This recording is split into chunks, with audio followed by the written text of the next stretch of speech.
Welcome back, viewers out there. If you are just watching us, this is still Good Morning Gambia on the Gambia Radio and Television Services. My name is Sally Jarlow.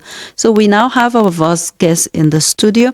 He's an American professor in the Gambia. Professor, before we delve into the discussion, can you please briefly introduce yourself to our viewers out there? Let me first say thank you for the invitation. I'm an American visionary and author of 180 different books in all fields of knowledge in relation to the mind, nature, society, and culture. And I have been in more than 160 different countries in order to understand humanity on the ground as part of my global project to understand humanity. For this reason, I have provided more than 150 different visions about the human future in relation to the mind, nature, society, and culture. And therefore, I have been interviewed around the world for this kind of research in order to provide solutions to global problems. So when it comes to livelihood and the economy, what books have you authored that are connected to the Gambia, or the Gambians can read and see that some of those issues are relevant to my country?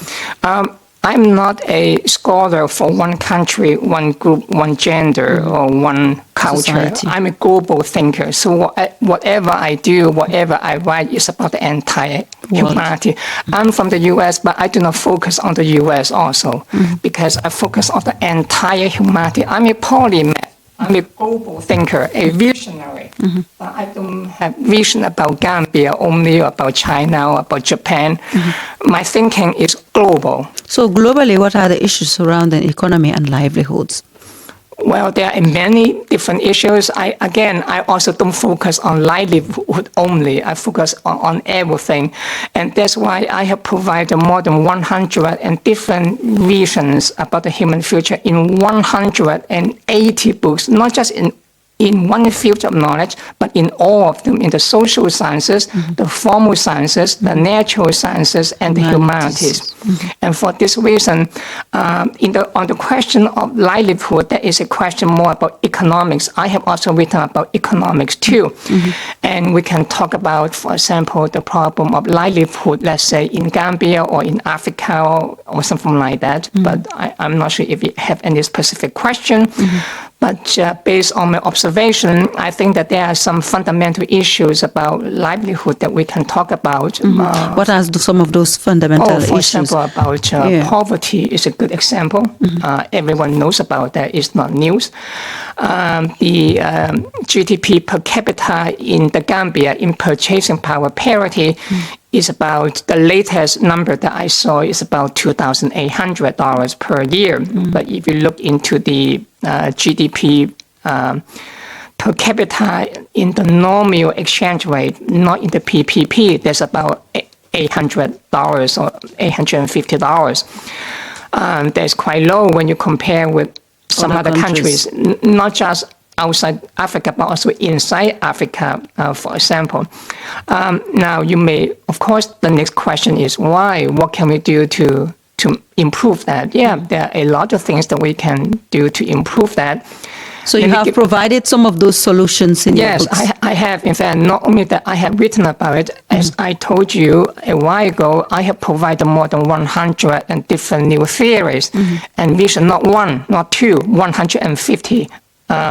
So each of them is going to provide a solution to a specific topic in a specific field of knowledge. In the case of economics, which I have written quite a lot also, so I have provided quite a number of visions.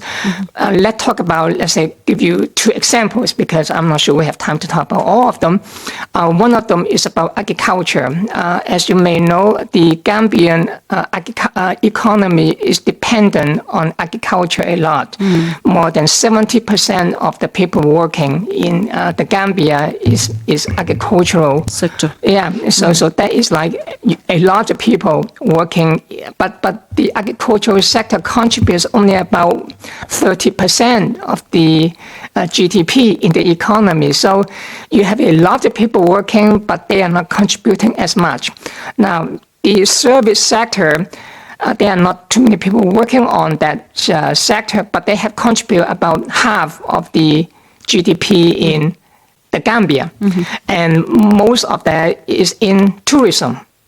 So one good, a logical solution is that you need to diversify. You need to get out of that dependency, because if you look into all economies on earth, any economy which is dependent on agriculture is not going to take you very far.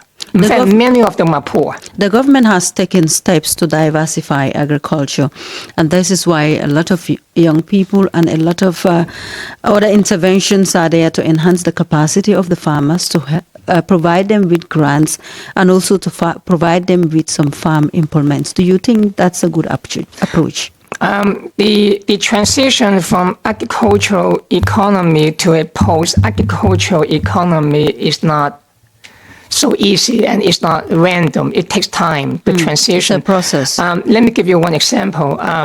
China used to be a very poor country, even poorer than many of the countries in Africa. Sure. So China used to be an agricultural economy.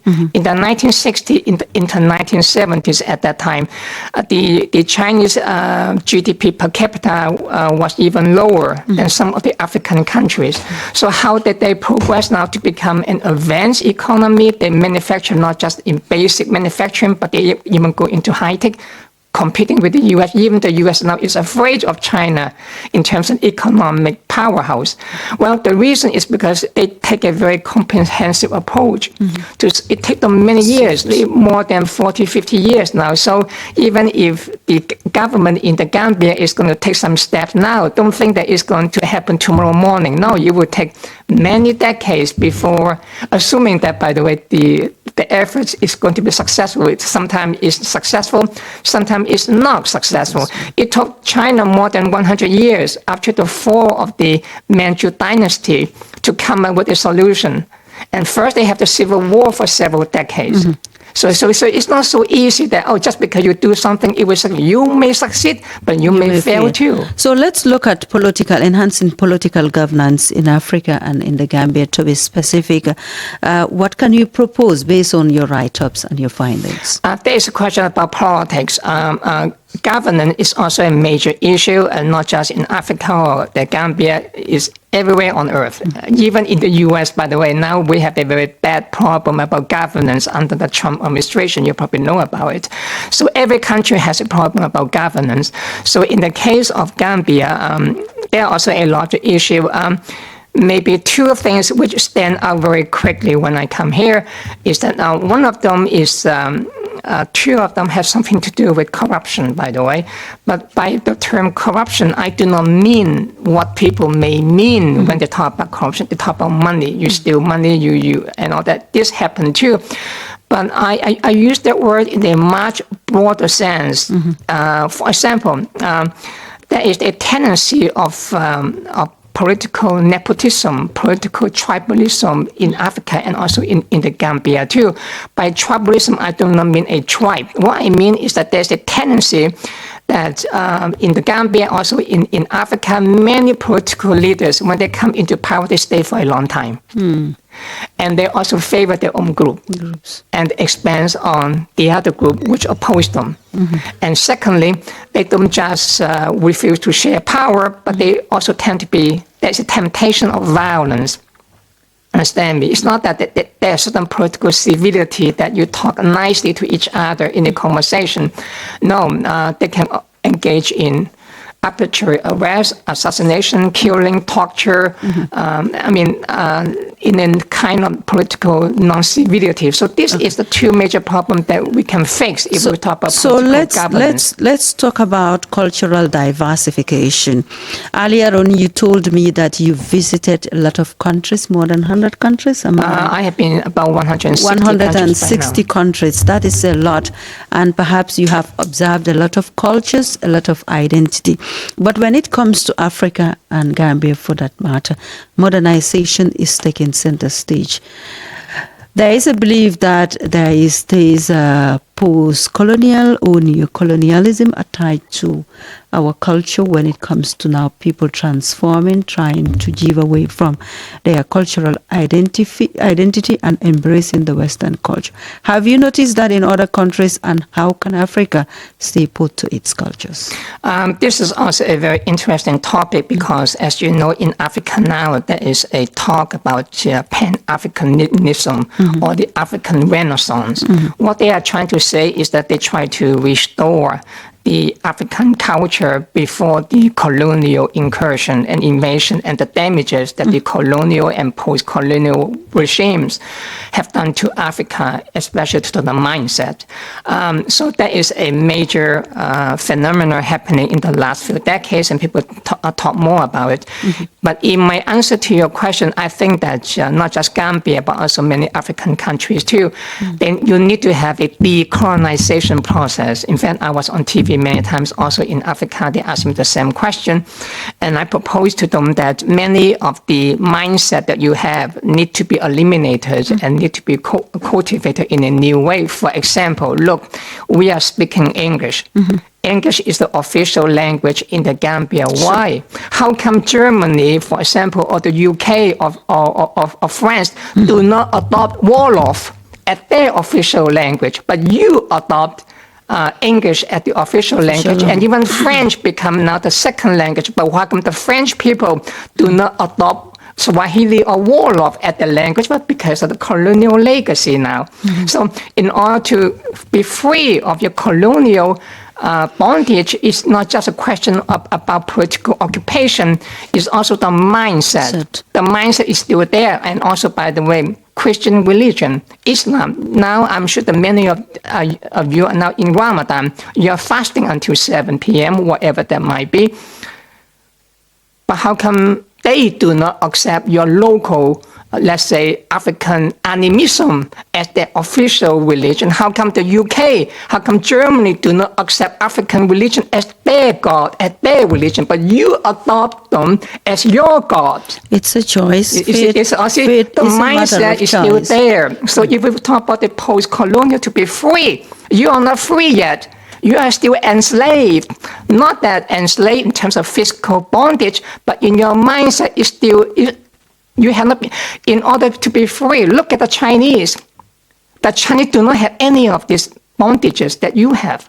The Chinese, they don't accept Christian religion or Islam as the official. They don't speak English as the official language. But they have their own culture, the religion and folklore and all that. That's something that is identically accepted. Any country can accept what it feels, it fits their culture and religion. So finally, because we have other segments to come, aside what we talked about, cultural identity, political governance and economy, what other issues have you observed the world over that you think people need to pay attention to finally? There are many other issues, by the way, but some of them is also related to what we have been talking about, and that is about the external relation with outside powers, whether with the US or with China, with the EU, or with some other African countries. And all of this have a major impact on the development in Africa, and in this case in Gambia. I understand your question is that national sovereignty means that you do whatever is your own priority and your choice. But remember, you pick your choice, there are consequences. If you pick the wrong one, you will pay for it. By the way, in America, we have Black Americans. Many years ago, they accepted slavery. Now they don't. Now they understand that slavery has so much damaging to them. Now they rise up. Look at cancel culture, woke culture. Now, and also the slave trade in Africa, many of them were practiced by Black in Africa to enslave Blacks. And they accepted that as normal. So I'm saying that you can do whatever you like, but remember, whatever you choose can be a mistake later on, but you may not recognize that. And that's why how to engage with outside powers is very important. If you make a tiny mistake, you will pay the consequences, and it can last for 100 years. Okay. Professor, it has been a pleasure having you on the program, and I'm sure we will have other future discussions. But thank you so much for your time, for passing by. Yeah, thank you for inviting me. Okay. Well, viewers out there, let's go with